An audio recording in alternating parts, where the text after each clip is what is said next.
All right, guys, New Year's is a great time to reset and regroup, not only individually, but in relationships too. And here with us today is our relationship coach, Daphna Levy. Thank you so much for being on with us again today. My pleasure. Happy New Year. Happy New Year. It's such an everybody. Yes, right? It's an exciting time. I feel like there's a sense of magic in the air. Everyone's like New Year's, there's new traditions or new resolutions to be set, and I think that's my first question. So how can you be supportive of your partner's New Year's resolutions, and how can they be supportive of yours?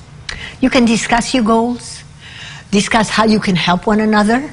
First of all, you have to be in agreement on the goals, because if he or she wants to do something you disagree with, there would be a problem. Right. So you have to make sure this is a goal you agree with.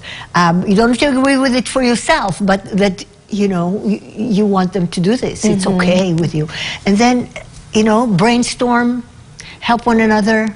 Don't discourage each other. Yeah, absolutely. Would you say that this is also a good time to come up with goals for, you know, each other, or not each other, but for yourself as a relationship, as a couple? Absolutely, yes. And again. Again, you look at what do we want to accomplish in the next year, and what do we need to do? Because many times people say, this is my New Year's resolution, and then they go get a drink. Absolutely. And nothing happens. Yeah. So once you decide what you want to accomplish, you have to figure out what are the steps I need to take to get there. That's a great point. So, okay, great that you have a New Year's resolution, but what's the action steps that you need to take to accomplish that New Year's resolution? Exactly. Now, kind of switching it, but is this a good time to start a new relationship or possibly end an old relationship that's not working out for you anymore? Sure.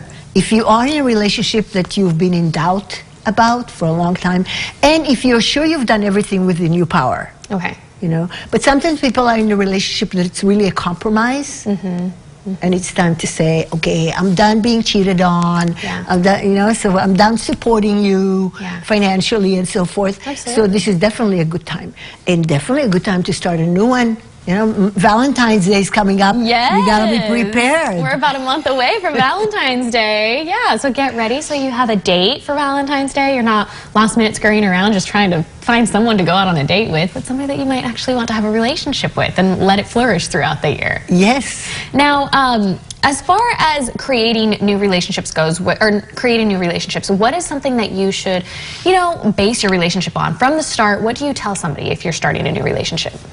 Tell them your goals. Be honest about what you want to have in a relationship, and hear them out.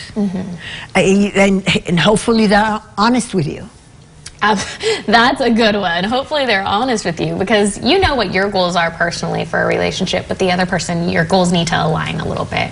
Correct. You had mentioned a couple weeks back in your book that drawing that you kind of had, or maybe you were explaining it to us, about, you know, talking about goals with your partner, because if you talk about your goals and they talk about their goals for you, you guys somehow end up having a goal that is like kind of alike, and you guys can work on it together.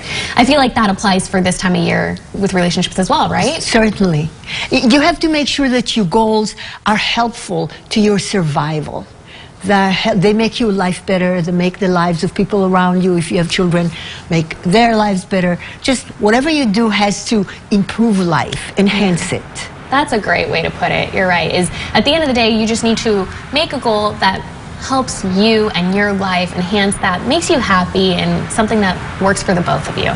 Yes. Okay, I have a silly little question to end it all up, but is your relationship doomed if you did not partake in a New Year's Eve kiss? Absolutely not. Okay, good. There you go. You had it. You heard it here first. So you're not doomed if you did not partake in a New Year's Eve kiss. You're okay. Yes, you are. Maybe you were having a bad day. You know, maybe you had too much to drink. Oh, maybe. Yeah. Maybe. So no, just learn the lesson from it and make up and carry on. All right, Daphna, where can people reach out to you to get more information? My website is the best place, marriageaid.com, and they can, all my information is there. They can call me. I'd be happy to hear from them. All right, guys. So that's marriageaid.com, or give her a call at 661-374-3790. Thanks so much for being on with us today, Daphna. I appreciate your time. Thank you. Of course.